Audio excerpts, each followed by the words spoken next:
A man walks into a convenience store. He's tired. It's late. He just wants to buy a drink and head home. But then, the door slams open. Two people rush in. Masked. Guns. Fear fills the room. The cashier raises his hands. The man steps back. No one breathes. One of the robbers, a tall man, voice deep, demanding, shoves a bag toward the cashier. Money. Now. The other, a woman, smaller but just as dangerous, watches the door. Eyes sharp. Hands steady on her gun. It's over in seconds.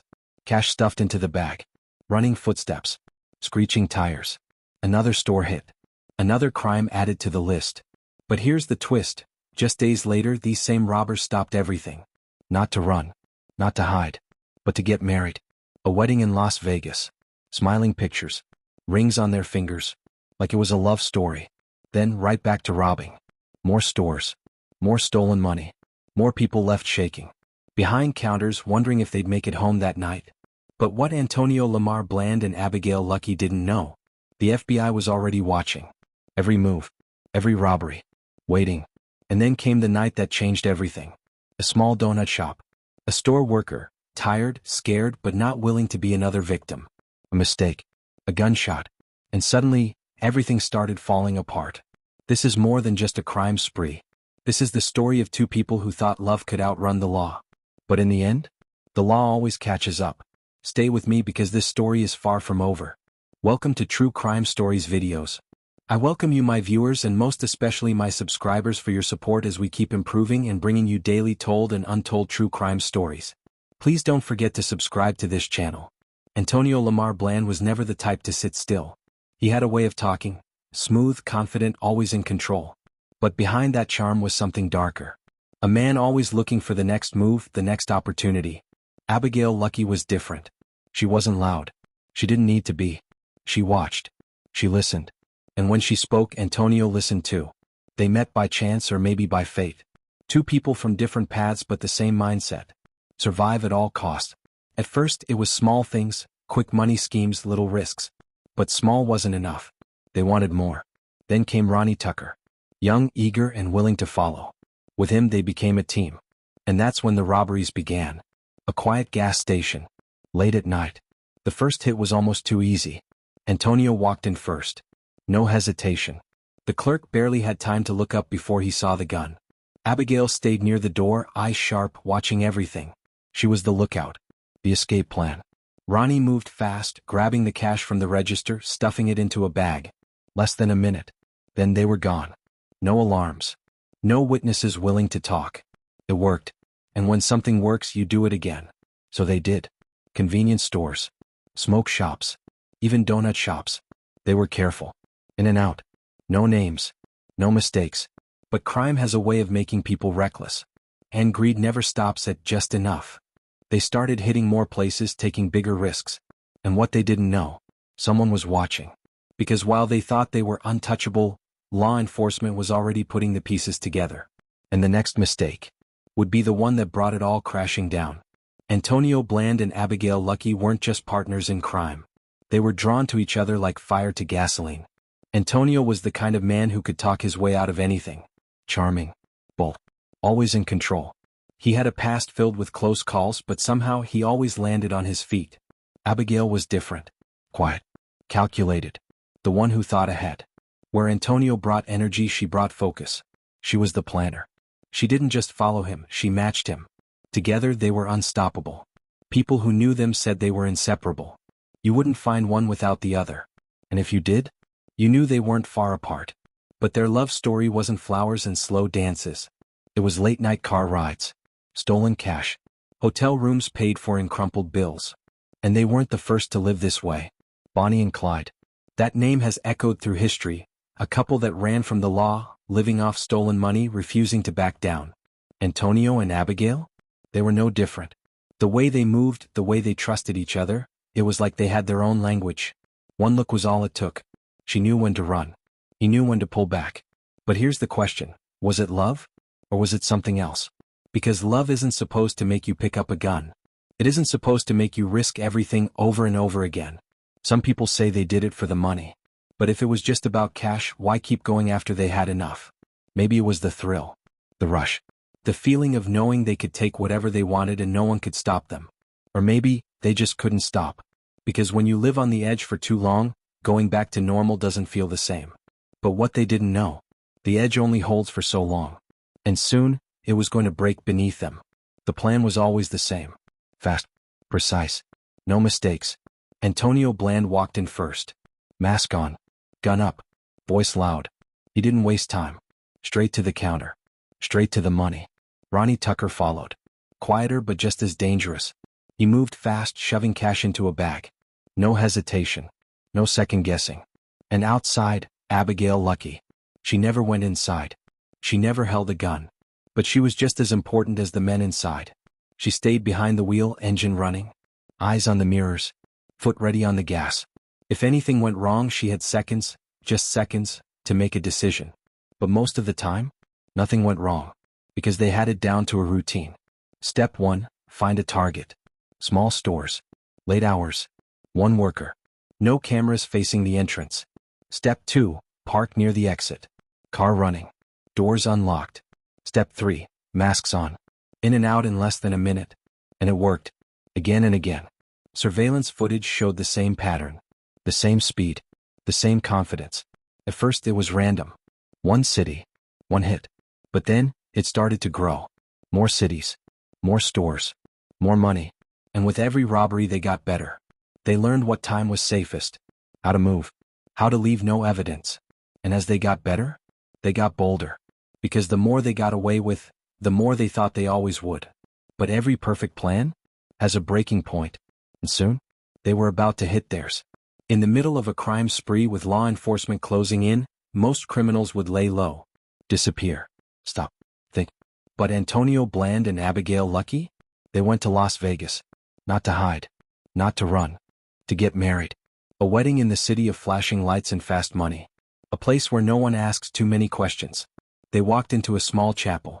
No hesitation. No second guessing. Like they weren't criminals. Like they weren't running from the law. Dressed in clothes bought with stolen cash. Rings on their fingers paid for with money that didn't belong to them. They stood there side by side. Antonio bold as ever. Abigail quiet but certain. The vows were spoken. The papers signed. And just like that, they were husband and wife. But was this about love? Or something else? Because marriage isn't just about saying, I do.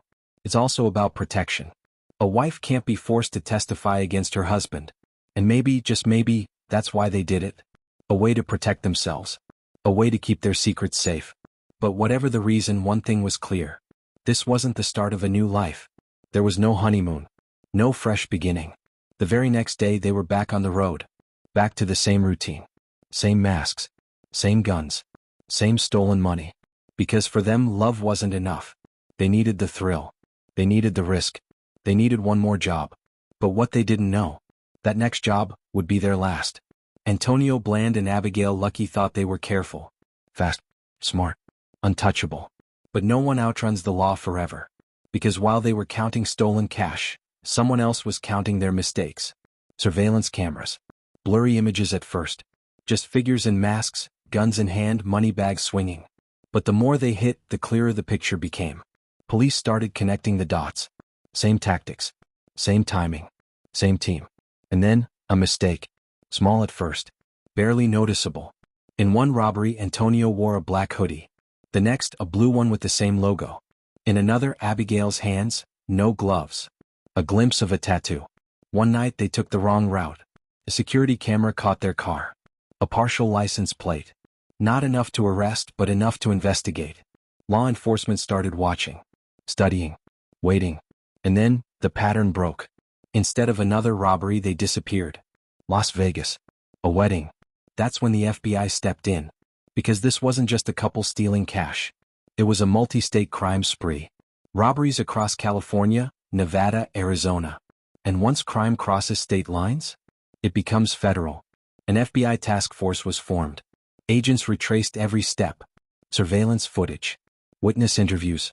And then they found what they needed. A name. A connection. A face. Antonio. Abigail. Ronnie. They weren't just suspects anymore.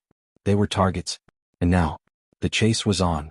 Because the next time they slipped up, the FBI would be there, waiting. February 14th. Valentine's Day. For most couples it's a day of love. A day of flowers and quiet dinners. But for Antonio Bland and Ronnie Tucker, it was just another job. A small donut shop in Downey, California. Late at night. Hardly any customers. The kind of place they thought would be easy. They had done this before.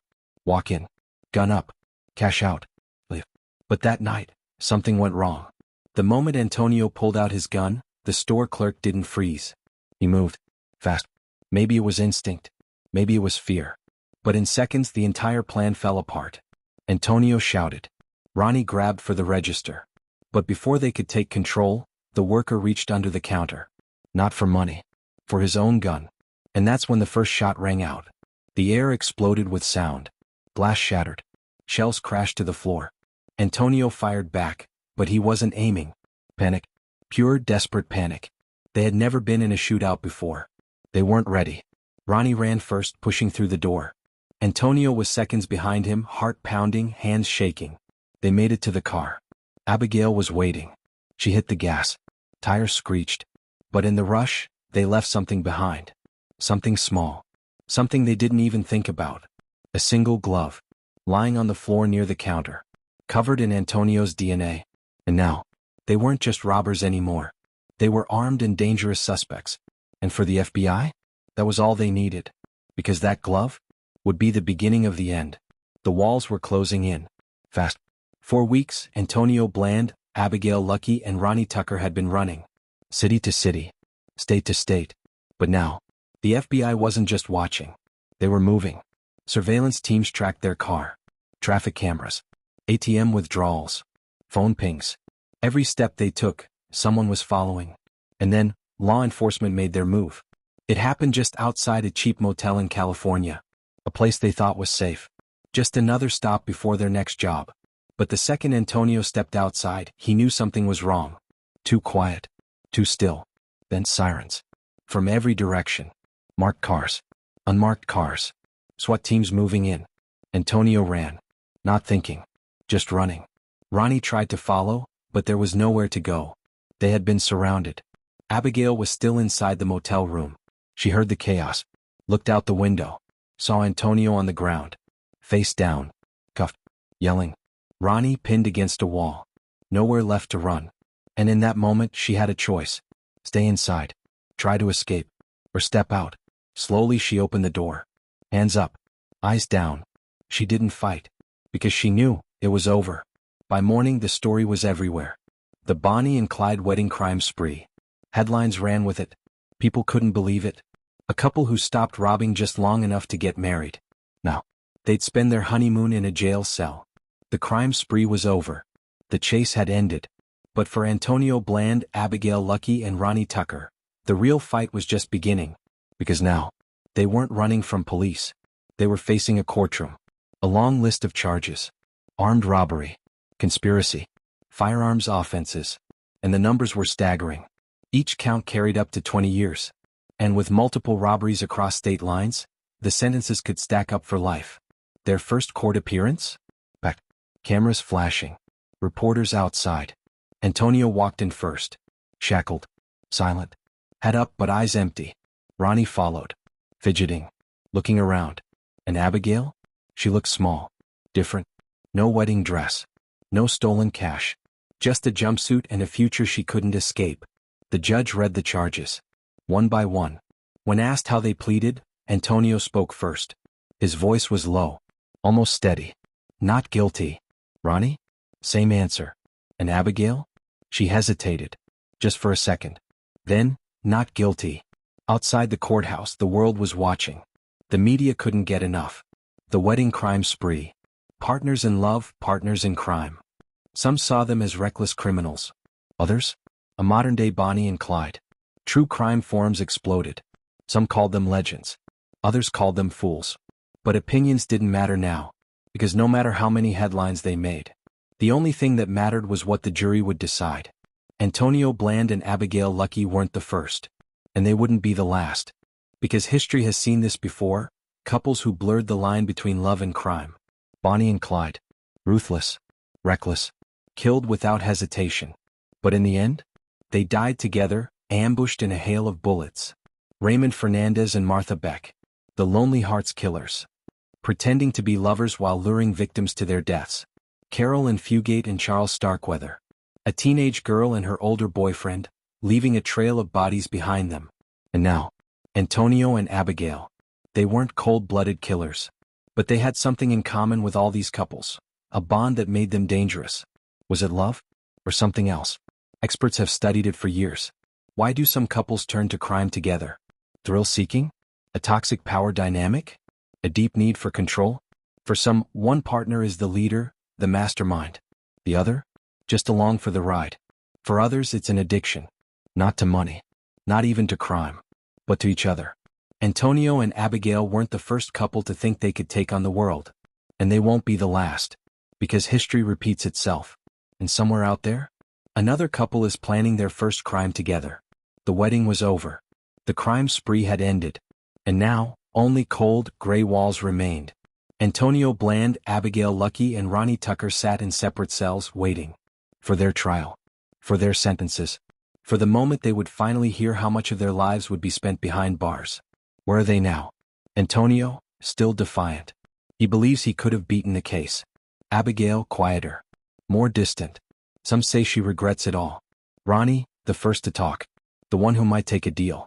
But the biggest question still lingers. Could they have gotten away? If they had left the country? If they had changed their methods? Or maybe, if they had never stopped to get married?